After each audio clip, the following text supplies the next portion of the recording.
This week, I want to see the idea of growing plants that are outside your normal growing range. Stay tuned.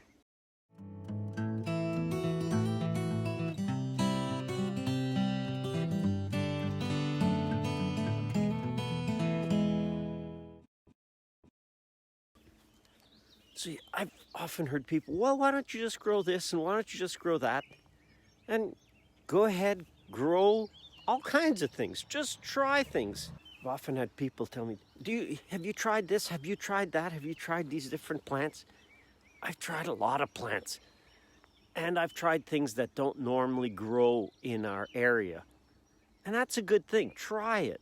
That's experimenting with plants is great. I call it play plants. Have up to 5% of your plants, if you're tree, let's say it's trees and you grow 100 trees, you can try 5 trees. Go ahead. Try them as play plants, but don't make them the cornerstone of your production. Don't make them the essential part of what you're trying to grow, because they may not do so well. I have a couple of plants that for us are really kind of outside their range, but we're trying them. And I always say, don't try it just once. Try it 3 times. So if you're going to try a new plant, try it once, try it a little bit different, try it in a different place, try it on a different soil, try it in the shade, try it in the sun. Try it, but don't do this. If you grew it in one place and it died, don't put the same plant in the same place.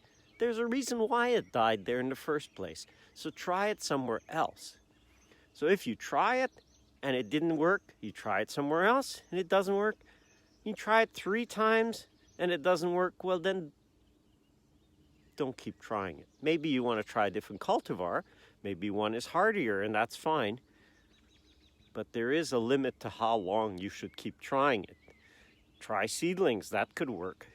So one of our plants that we're growing, and here's one example of it, it's the pawpaw. So we've tried pawpaw now at least 3 times. And I tried, these are a few were plants, and I tried some seeds. So we put them in, tried them earlier in the cycle of the orchard when the trees were smaller, and we tried them recently when now the trees are all mature. So try that, and we're trying it. And they usually survive for a few years, and then we have a year that's a little more of a test year. Our lowest temperature has been minus 38, which is almost minus 40. It's cold no matter how you look at it. And if we get that kind of cold and we get not much snow, then that's really hard on the plants. So we can try them. Here's another one. There's Asian pear. An Asian pear, I've tried a few. There are some that grow in our region. We just have only had one grow really successfully, and that's the Taylor Asian pear. The other ones, I'm still looking for the place. We tried them when we first planted this orchard block, and they didn't do. It was too exposed. It was a field with a few sticks sticking out of it. That was the trees when this was first planted. So they didn't work very well. But the Taylor Asian pear worked well. So there's pawpaw. Asian pear is working. Like, we get fruit, so that is working. Pawpaw, I'm just trying to get the plant to grow. Never mind producing fruit. If the plant can just grow, that would already be a big plus. So try it 3 times.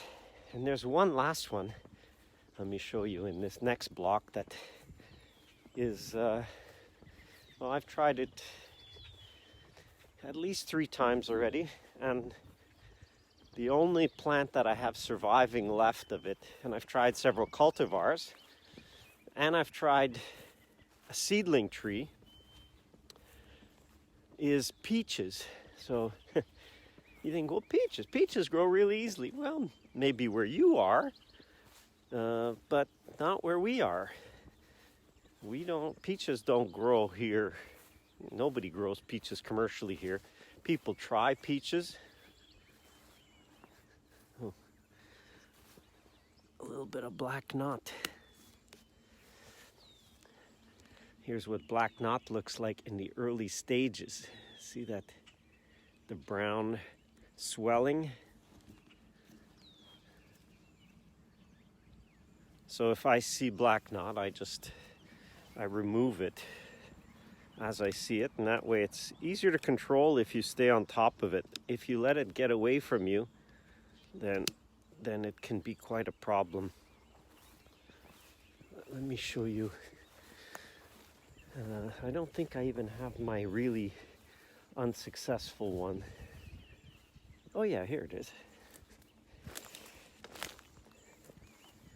This is the one that it grew well for 2 or 3 years. So you think, well, that peach doesn't look like it's doing too well. No, it's totally dead right to the root. And in fact, it's even starting to, in place, decompose. But that was doing pretty well. That one grew. It grew 3 years, and I thought, oh good, this year it's gonna produce, because it had grown big enough. Oh, I'm in the kestrel's territory, and they're disturbed by my being here. I'll try and do this quick. So this tree was gonna produce, and then we had a temperature of, it went colder than -28, which is really the limit for peaches, -28. And then the tree died, like not just the top. 1 year the top did die back, and then it grew back, and it was gonna produce.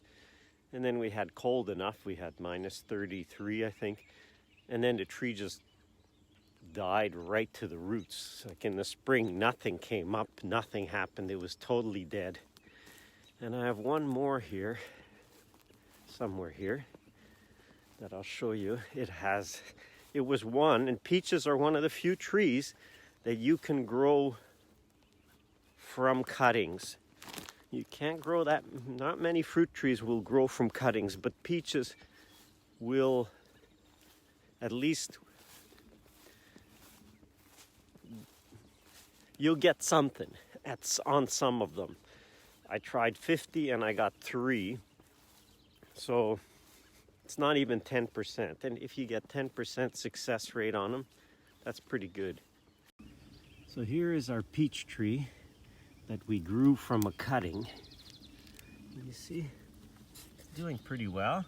It had come up, and see, this was probably snow level here, and it was cold enough that this died. You see, that's completely dried up.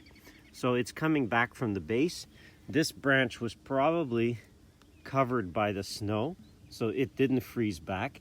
So basically everything above the snow, you can see here, see that tip is dead, and that tip here is also dead. So everything above the snow this winter would have died right out. So that's not a great way. Now, I did read about a study in Russia that they were growing citrus in parts of Russia, and I thought, what? There are lemon trees that are hardy to -15.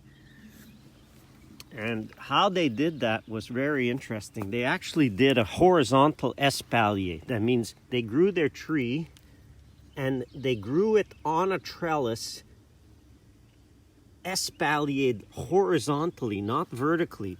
So you imagine here they had wires running horizontally, and they would train their tree down like this, just a few inches off the ground. And by doing that, what they basically did was they ensured that their tree was under the snow. Imagine, that was huge effort, but they were able to grow lemons in Russia because they used that advantage of taking a tree and espalieing it along the ground, just a few inches off the ground, or a few centimeters. And then that way, the snow would always cover the tree in the winter, and it never suffered the same cold. So I guess if I really wanted to be wild and crazy, which I'm pretty crazy and pretty wild, but I'm not about to train my fruit trees to grow horizontally to hope that in the winter time they will be covered with snow. You think, well, it's possible. If you have one tree and you want to experiment and you want to make sure that it gets snow and you put it in a place where you have enough snow, then you can go ahead and try it. You could maybe even get away with growing lemons too. So for play plants, my rule generally is try it 3 times, try it in a few different places, try a few different cultivars, try a seedling.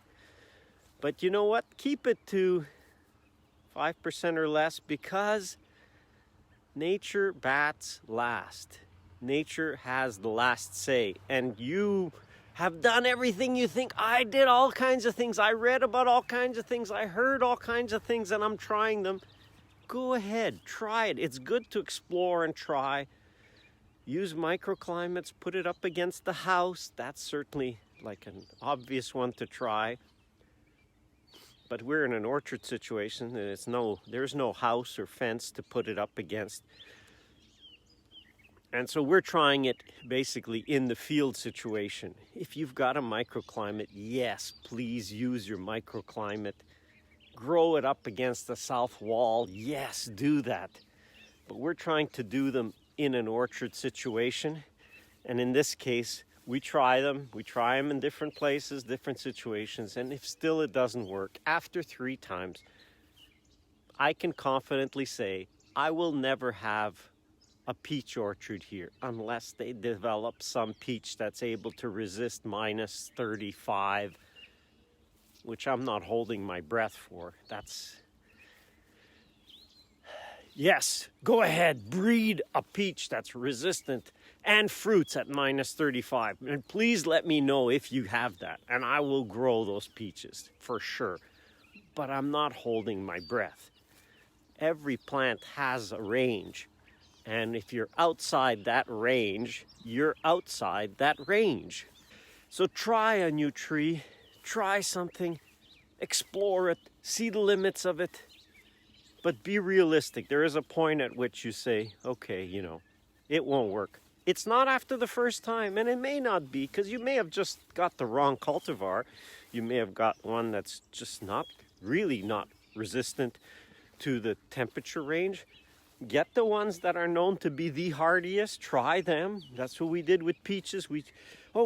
This one is best. This one is best. Well, we tried them all, the best ones. And it still didn't work. So you know what? There comes a point where I say, that's fine. Maybe in Russia there's some cultivars that are resistant to the cold to an extreme. Maybe there's Siberian peaches that are able to resist in our area. And I'll try that again. But right now the ones that we know of to be resistant to the cold just aren't. And you know what? I keep this one as a memento to try it, enjoy it, explore it, play with it, but don't rely on it for a crop.